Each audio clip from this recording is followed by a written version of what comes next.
Isang gabi ng saya, musika at parangal para sa mga OPM artist at charity ang handog ng 11th Wish Music Awards sa Big Dome. Sino-sino nga kaya ang mga nagwagi?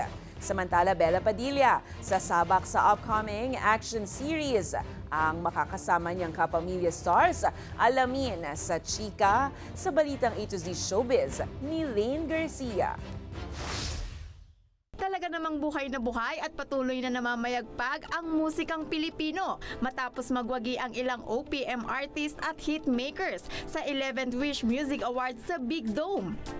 Big winner dyan ang Kings of P-Pop SB19 na nakakuha ng 5 parangal bilang Ballad Performance of the Year, Pop Performance of the Year, Pop Song of the Year, Song Collaboration of the Year at Wisher's Choice. Kinilala naman si TJ Monterde bilang Artist of the Year at KDR Icon of Breaking Boundaries kasunod ng patuloy na tagumpay ng kanyang smash hit na Palagi, Sariling Mundo, tour at collaborations kasama ng iba pang artist.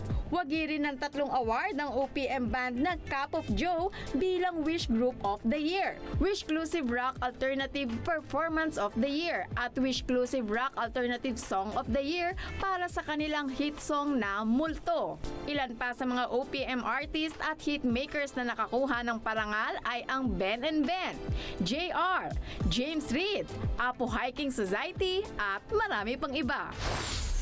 Fearless, real and brave. Yan ang atake sa muling pagbabalik ni Bella Padilla sa primetime ng Kapamilya Network.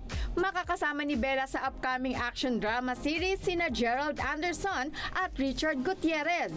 Confirm yan ng JRB Creative Production sa kanilang Instagram. Matatanda ang huling napanood si Bella sa seryeng Sinong May Sala noong 2019 kasama sina Jody Santa Maria at Ivana Alawi. Wala pang detalye kung sino-sino pa ang mga kasama ng mga bida at kung kailan ipapalabas ang nilulutong serye.